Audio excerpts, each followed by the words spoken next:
Well, there's my butte boat, slowly coming together. I've been having a problem with water getting right inside the main hull, deep within the fiberglass layers, and I think I've found the problem here down in the cutlass bearing area.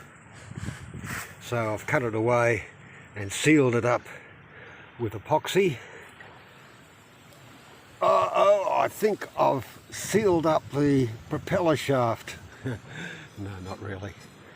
I very carefully coated the prop shaft with WD-40 with a little cotton bud, and then carefully coated it all in there with thin epoxy and then thick epoxy on the outside. But the tides haven't come in enough yet to test it, and so I'm very hopeful that it's fixed the problem.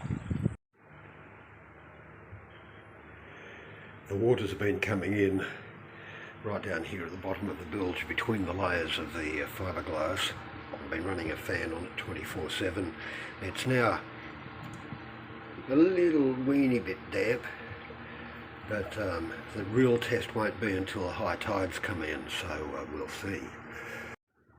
By the way, in the last video I suggested that this was substandard plywood, but in actual fact that's termite damage. Now I've killed all the termites, I'm quite positive of that, and there's still enough strength in all of this for it to be just fine. So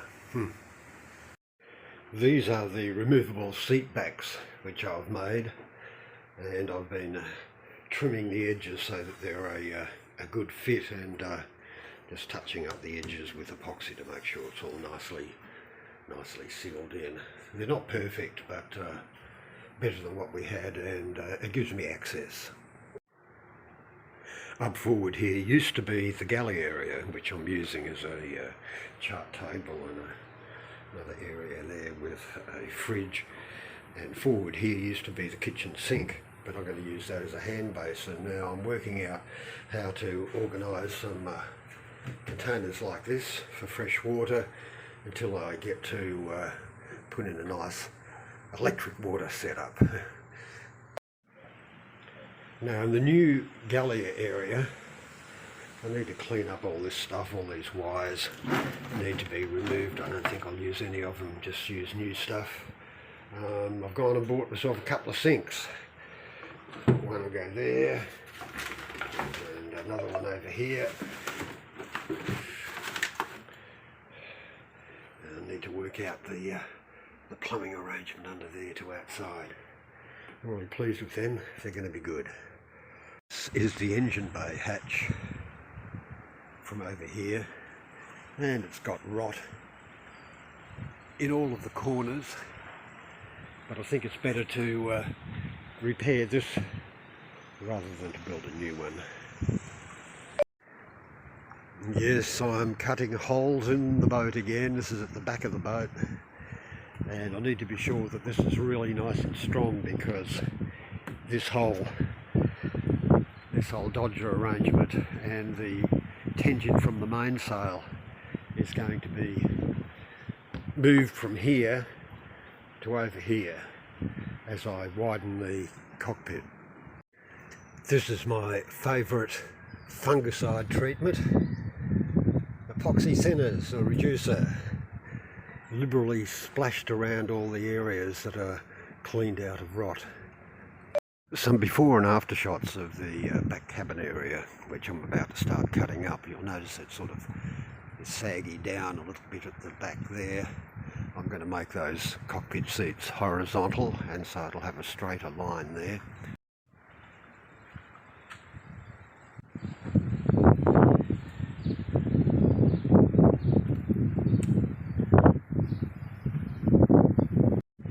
Well, this is to be expected. I knew there was going to be a problem when I sealed the roof up. I knew that water would get down below, and so all of this even this solid looking stuff is not solid. Down here obviously is a real mess. It might be famous last words to say that this is the last of the major rot problems for me to fix. So on the other side, of course. So I'm glad I'm getting stuck into it. Those of you that were familiar with the boat in its heyday, when it was really quite glorious, may be horrified to see what it's turned into now. This is one heck of a mess.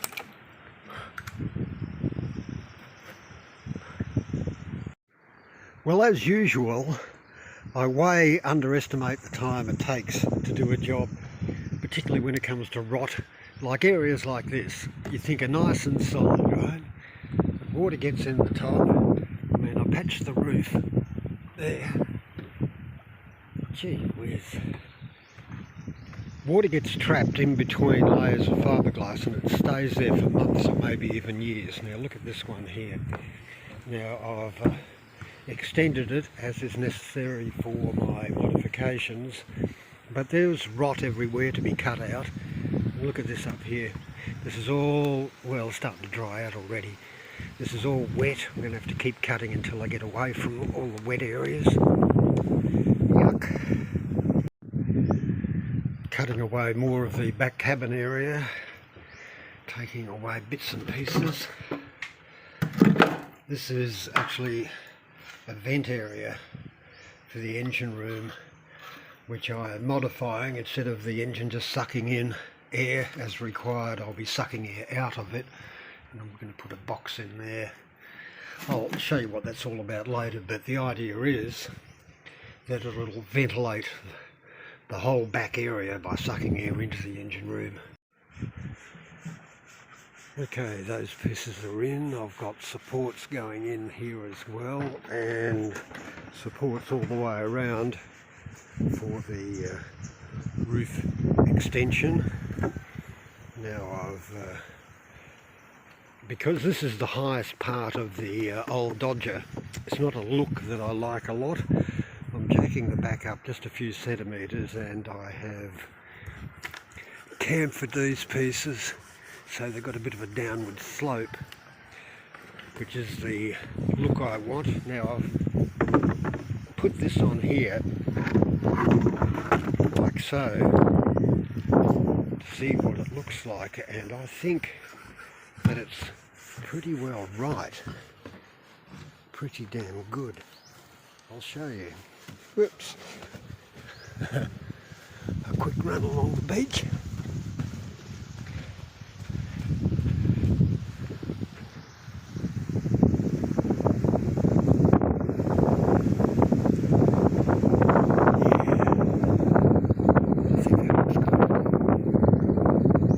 Laser measurements here, doing it the old-fashioned way, which works fine.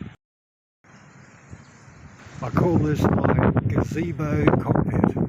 Why gazebo? Because gazebos are places you go simply for the enjoyment of it. Somewhere that's elevated, 360-degree view, well sheltered from the rain and the sun. Just a delightful place to be.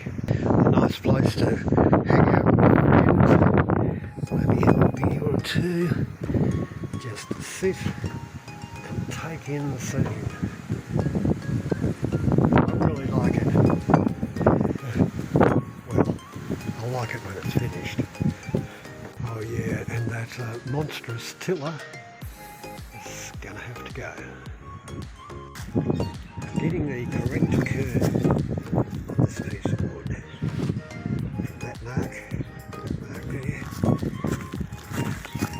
that mark there, around to that mark there. That looks pretty good.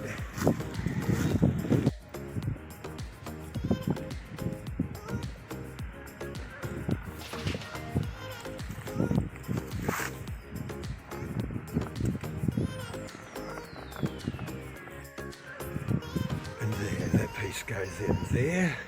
Now I've got little blocks all the way around here. That's to support the new cockpit floor at the right height. That is a really good fit. My new cockpit floor, I'm going to pre-coat underneath there before it goes in, because it's almost impossible to get at once it is in. In fact, it's a good idea to pre-coat anything that goes in upside down, like this piece here. That is going on over there. This piece here goes on there. This piece here goes on there. This piece here goes on there, and they're all ready to go on. Ah, the beauty of having lots of deck space. Plenty of epoxy pre-coating going on here. It's taken me about a month to get this far, and obviously it'll take me another month to get it finished, but that's how the cockpit's looking at the moment. I'm quite proud of it. And certainly plenty of room for solar panels. Really shady. And there's the cockpit floor in the process of going in. And that is it for this month. Hooray!